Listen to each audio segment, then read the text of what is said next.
All right, everybody. Welcome to another episode of GGC Outdoors. Today, I'm going to go over some of the gear that I used last year. Go over some of the things I liked and I didn't like about it. Let's get started right into it. First thing is the major piece of the gear that I used last year was this Panther platform. I am going to reuse it this year. I really enjoyed it. It's got a nice, generous platform for a good weight. It's kind of a perfect meet in the middle. 9 times out of 10, you don't use sticks, but just in case, I have a set of sticks. Now, if I'm using sticks, I'm usually not getting that high in the tree. Meaning I'm trying to get in a low, like a shrubby tree. I can climb limbs with this platform, no problem. But if it's low, small, a pine or something like that, I'll just carry a couple of these sticks with me, and that adds 2 pounds to the system. Okay, you can get rid of this band if it's a tight tree. Use this, the post right there with the cam buckle, just like you do with any other platform and sticks. So just because you have this, don't mean you can't use sticks. It's versatile. That's exactly the point of the system. All right, so that I'm going to keep with this year. Second thing I'm going to keep with this year is this pack. This pack has been great. Hauling this stand around, it's just a cheap $25 pack you can get from like Sam's Club. I put a buckle on it right here so I can buckle the front, and then you take these 2 side buckles and you buckle it all right back up, and this thing packs down like no issues. Just right on your back. Bam. Gone. This never gets in the way. This right here is totally out of the way. I have no issues with the way this pack is set up. So, get back into it. One thing I am going to change with this system, other than stand, I'm going to change out this 3-step aider. The 3-step aider is a must for this stand. It gets you off the bottom of the tree. But I like the Backwoods Mobile Gear 3-step aider. I'm going to change that out. All you got to do is take these little star bit out, take the whole thing off and replace it. It's very simple. They sell replacements on their websites too. But I'm just going to go with the hard, rigid tube that goes under the tubular webbing and gives you a better step. That's it. And I might go 5 steps. I don't know. I've used 5-step aiders on these. They're great. 3 is enough most of the time. 5 would get you up even higher from your first move and help you out. Okay, so I'm changing that out. What else am I changing out? Oh, changing out this camera arm. It ain't the camera arm, it's the camera head. Okay, see, it's stuck in here right now. Big pain in the butt. This thing's stuck. Okay, it came out. It's this big camera head. It's plastic, it's light, it worked fine.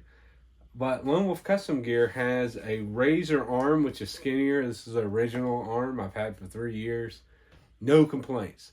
I might get the slimmer, it's way lighter arm, but I did order a head. Even just for this camera arm, I ordered a head.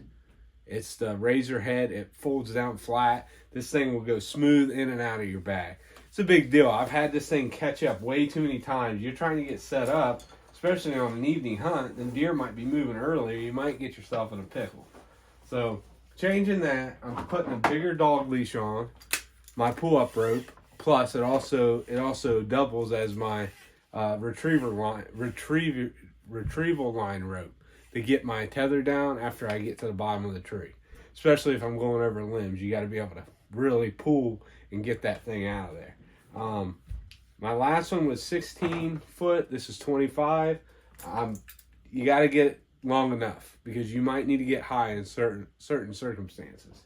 So changing that, this is new. I'm gonna mount this onto this pack. All right. This right here is one of the greatest, but also one of the most frustrating things I used this year. I love the magnetic clip. I didn't have much problems with that at all. Now, guys that did have problems with it, there's ways to fix it. You can check out their website at Panther. They have some options for you. Now, it wasn't the pouch itself. It was how hard it was to get. And I'm only using 20 foot of rope. Next year, I'm going to be using 30.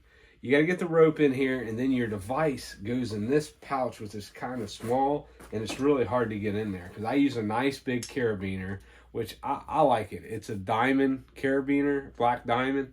They're good. They're safe. So the Trango Virgo, no problems. Using that next year. It's I'm gonna get a sewn-eye loop. I do not like this, although it worked and it holds the double overhanded knot. It's another thing that gets in the way of all kinds of stuff. It gets caught in the tree. Like, there's all kinds of problems with it. I'm getting that same type rope, just sewn die. That 9 mil Canyon Elite goes great with this Virgo. Easy to use. I mean, this thing right here, the number one reason why it's so great is because look how easy it is to adjust this thing up the tree. As you go and you pull on your tag in, it just slides right up. So, what I am going to say though, this bag is going to go. It's just not big enough for the rope that I need. It's plenty long enough, and the fact that you can feed everything through that loop is great, but I just need a little bigger bag because I don't want to put my one part in a separate area. What I really want to do is just put it all in one pouch and go. That's the only reason I'm changing. It works, just not great. Probably going to keep with the magnetic clip though. I do like that. And I like the fact that you can slide the ball of rope through the eye along with your belay device without having to feed all that rope through it. At one time you can just it's in your figure 8 and you just slide it through. So changing that. All right. What I'm not changing is my saddle. I really enjoy this saddle. Okay, it is. I got it from Panther Platform. I think Ape Canyon makes it. It is as comfortable as all get out, and it looks like such a simple design. It's got nice thick webbing up here. It's just a good made saddle. And for me, I will never go without suspenders. That way it doesn't fall down when you're climbing the tree. I've not got nothing to hold it up on my waist, so that's why I use the suspenders from Tethered. I like everything about this saddle, though. I'm going to keep it the saddle. All right, so that's the system for climbing. Let's put all this over here. Slide this back. All right. My bow. I'm changing my bow. I got a PSE. This $180 Amazon bow worked amazing. Right out of the box, it's killed 2 deer. A nice buck and a doe. It's on the channel. Only thing upgraded on here is this Elps quiver. I'm taking this off and putting it on my new bow. I love it. This is it's been a good bow. It's just I want something a little faster. This thing only goes up to 59 pounds, and I had some pass-through issues with both of my deer this year, and that doe I shot 17 yards right behind the shoulder. Any other bow that I've shot in the past probably would have blew right through. Saying that, I could have had pass-throughs if I had used the right broadhead. I really love the Swacker broadhead. I still say a Swacker is, if you want to shoot deer, and maybe sometimes you make the marginal shots, this will recover your buck a lot quicker than what I'm going to switch to this year, which is the Exodus broadhead. Cut on contact. I mean, sharp right out of the box. This is a good broadhead. So I'm gonna pair this broadhead with my new PSE that'll shoot 325 feet per second. If I had this broadhead on that $180 Amazon bow, no problems. Probably would have passed through on that doe. That buck, though, was a marginal shot, and I think this is what saved my butt on that. So these do have a place. It's just, what do you want? I'm going to practice so much this year and try to overcome the yips or the pulls and make better ethical shots on these animals. So I think a fixed broadhead will be fine. I'll get a pass through 90% of the time and a better blood trail. So it's still up to you. It's still, whatever works better for you. But I'm switching to the bow and the broadhead. So that is getting switched up. Other than that, everything's pretty much staying the same. I'm going to go scouting tomorrow. I'll have another scouting video for you, maybe a little bit better than the last one. I'm getting ready for turkey season. I'll see you guys down at the NWTF convention in Nashville. I'm super pumped. Turkey hunting is probably #1 for me. Thank God it's not in the fall, because I just love the spring turkey hunts. We're getting into that here pretty soon.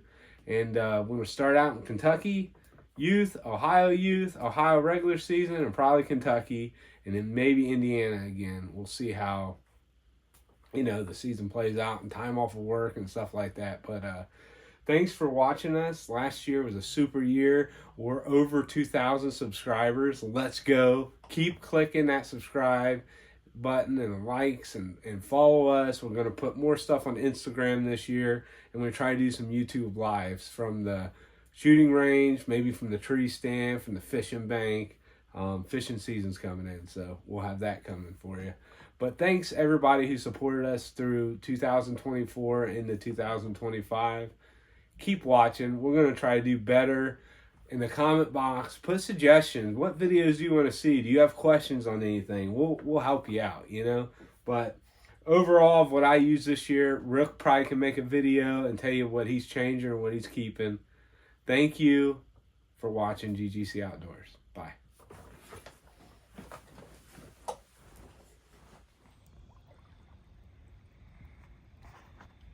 That was not easy. Not in the slightest was that easy. She's barely out, ain't he? Shout out to Perception Kayaks.